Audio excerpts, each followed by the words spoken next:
This is Mark and Charity's Coffee Podcast. It's the Mark and Charity Coffee Podcast. Seriously, it is. In comfy, cozy sweaters with warm cups of cocoa. Where we began our day this morning, minus 26, minus 34 with the wind chill.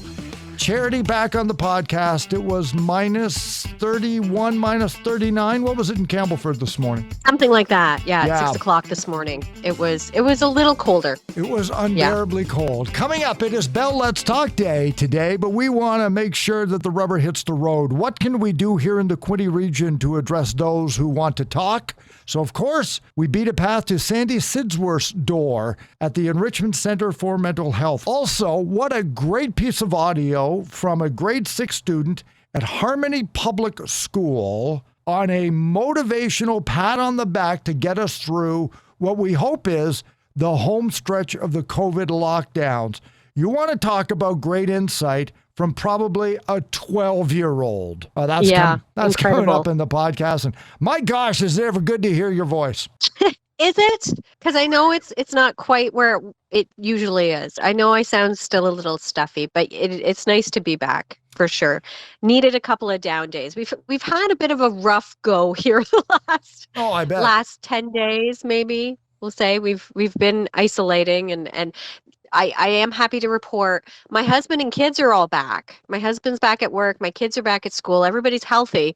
But then, of course, I start to feel sick. Yeah. So, yes, I took a couple of days. And according to you, I'm not a very good patient because you and I have been back and forth texting. Let's be honest. You didn't take a couple of days. You were told to take a couple of days because if it was up to you, you would have been doing this on Monday. You're a horrible patient. You're horrible. I can't. I feel guilty, Mark. It's the guilt of letting you down. I don't want to let you down. Oh my gosh, stop it. The thing is, here's what's so funny. It's because we work together. And so I watch what would happen if that were Wayne. There is no way you would have let him work Monday and Tuesday without getting your back up. So you made me become you to protect you from yourself. That's what the last 48 hours has been like. Is that what it was? Yeah, that's what I'm going to stick to. All right. Well, thank you. Thank you for that. Don't get me wrong. I appreciated the last couple of days. Not going to lie. Yeah. It was needed, we'll say, and happy to be back today. I don't know how you do you because being you is exhausting. It is. Don't I know it? But right off the hop this morning, as well as the weather and everything, boy, we got a really nice piece of audio out of Harmony Public School here in Belleville from a grade 6 student. And we don't even know who this student is. Yeah. We would love to connect with them. But yes, their teacher, Miss Stegler from Harmony Public School, sent it. She put it up on social and sent it to us, encouraging us to use it because she was so blown away by it. And so were we. And we did have to share it. It's amazing. It is. And I got text messages immediately afterwards saying, oh my gosh, that was so beautiful. Why are you making us cry? But listen to the wisdom of this old soul who's probably 11, 12, 13 years old. The only thing on everyone's mind lately is, of course, COVID-19. It is really the only thing that everyone seems to be talking about. Yeah, my favorite thing to think about isn't COVID, but how life is going to be afterwards. I find myself daydreaming about being able to do simple things that I used to take for granted. Like letting my friends see all of my face, not just my eyes and my messy hair. Not having to worry about visiting family or whether I will pass or fail a test I took in my nose.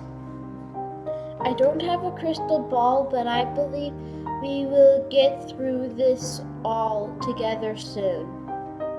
Everyone seems to be coming together, getting vaccinated, and doing the right things to keep everyone safe. COVID has been tough on everyone, but I think there might be a few good things as well. Our appreciation for living normally, well, it will be the new normal, but will mean enjoying simple things or things I didn't even understand were important until they were gone. If we all keep doing what we are doing, we will get through this together. It'll be over before we know it. Isn't that amazing? It did choke me up a little bit this morning too, listening to it. For someone so young to have such insight and to hear the positivity and the appreciation in their voice, it's very touching. It's heartwarming. At that age, It's encouraging. they're not supposed to talk about things like, I will now enjoy what I used to take for Yeah. granted because it was taken away. I didn't realize that till about 7:30 this morning. Like I was 58 years old before I thought of that. And that's coming out of a 12-year-old. That's so good. So Harmony Public School, take a bow, pat on the back. That is just so Absolutely. great. And if you're listening to the podcast and you know who that is, we'd love to get him on the show and have him, if you know who it is, give him please a let us morning know. show. Let him come on and co-host for a week. We need that kind of positivity going around. That was awesome. That was so good. So thanks for sharing that.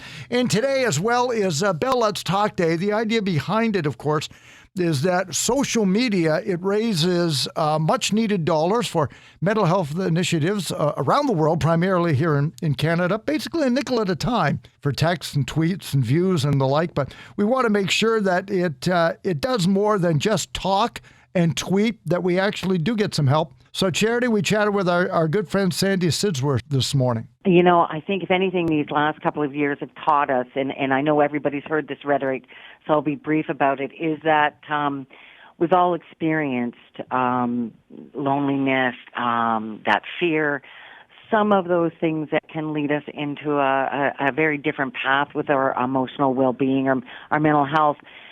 But we do a lot of talk, which is awesome, and we need to talk. But now it would be wonderful after coming out of this and that awareness of everybody is having from a different level, having experienced different lockdowns and this isolation and what's happened, is that becomes action plans. It becomes, how do we move to support? How do we support families that are supporting a loved one?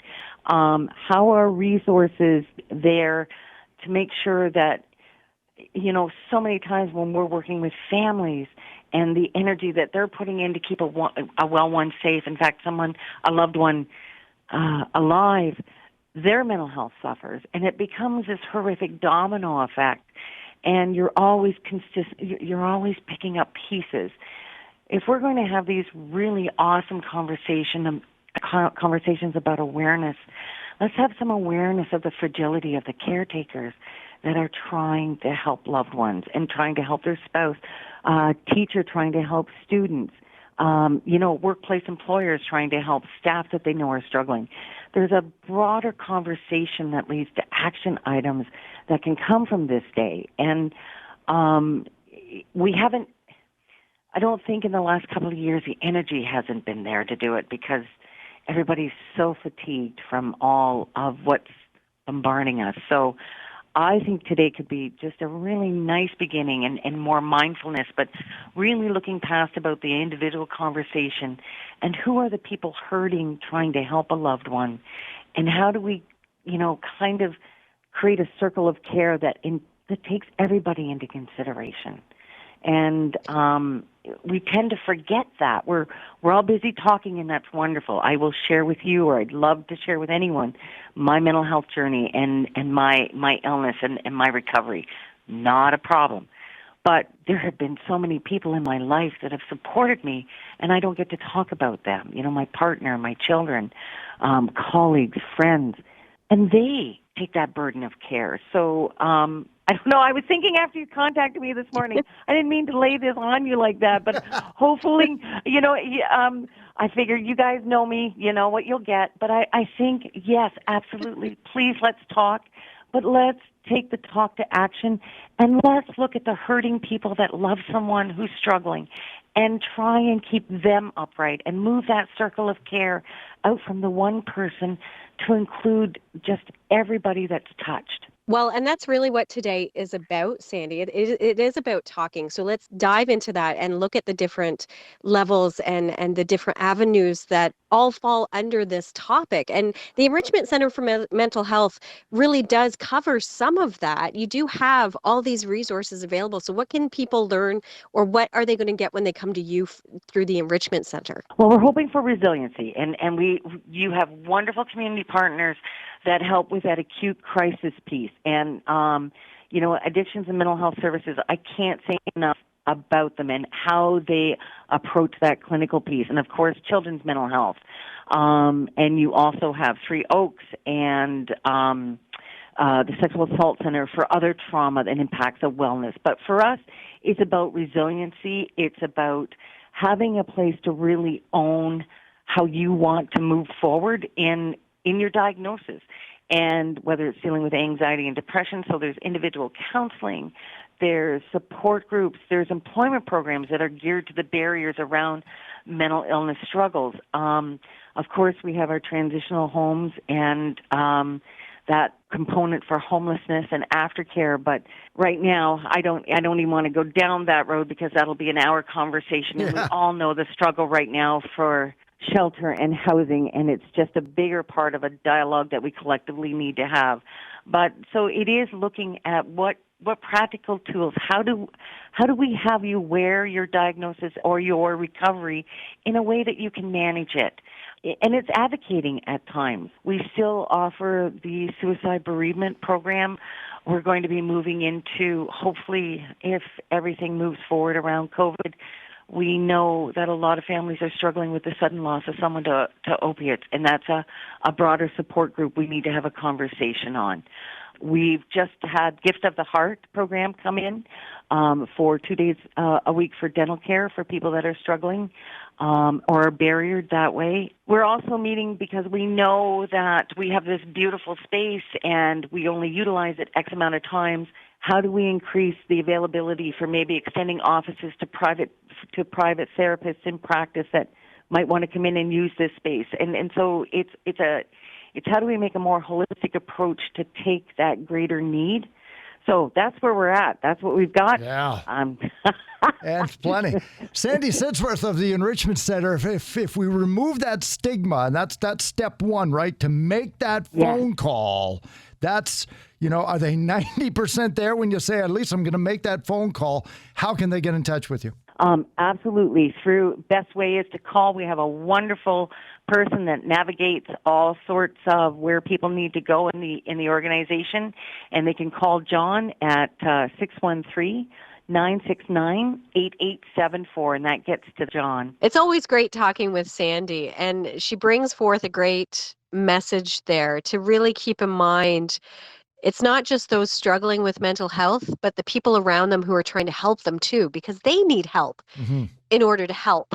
So let's keep that in mind as well. And she mentions employers and family and friends and the resources needed. So there's a lot more to it than just someone struggling on their own. We want to be there to support them. So in order to do that, we do need outside help. We do need a way to do that. And it's so great to shine the light on all of it today. Yeah. And Sandi, talking about she's been down the road, and she talked about recovery, but she's also said before, there really is no end of the road. I mean, it's something you're going to struggle with forever, but when you know that you're supported, it makes the struggling a little bit easier. So make that first call. And she talked about things that people don't like to talk about, like a suicide support group. Nobody wants to talk about that. And the problem with that is, then if you have struggled because a loved one has taken their life, who do you talk to? Nobody wants to. Well, they're now you got a circle going, right? And you got the struggle. And the struggle, as they say, it is real. And I mean, it's not a joke. It is real. And so Sandi and the gang at the Enrichment Centre, if they don't have the exact information you need or support you need, they sure know people who do. So what a great first phone call to make. And as she mentioned, the phone number was in there. Ask for John, and you can get all kinds of of information. What I find surprising that even now, it's been 12 years since Bell started Let's Talk Day. Mhm. And even the last 2 years, such a focus has been turned on mental health that there is still such a taboo attached to it, such a stigma, not only to suffer from mental health, but then to want to talk about it or to get help in order to help someone else. Like there's still such there's baggage attached to it Yep. that I still find so surprising. And we always assume that it's people we see struggling. So we never think that people who have it all struggle. There's a great video out there featuring the likes of Vanna White, who we all believe has the greatest job in the world. She turns letters and is rich beyond your wildest dreams. And yet, right? Kenny G. Yeah.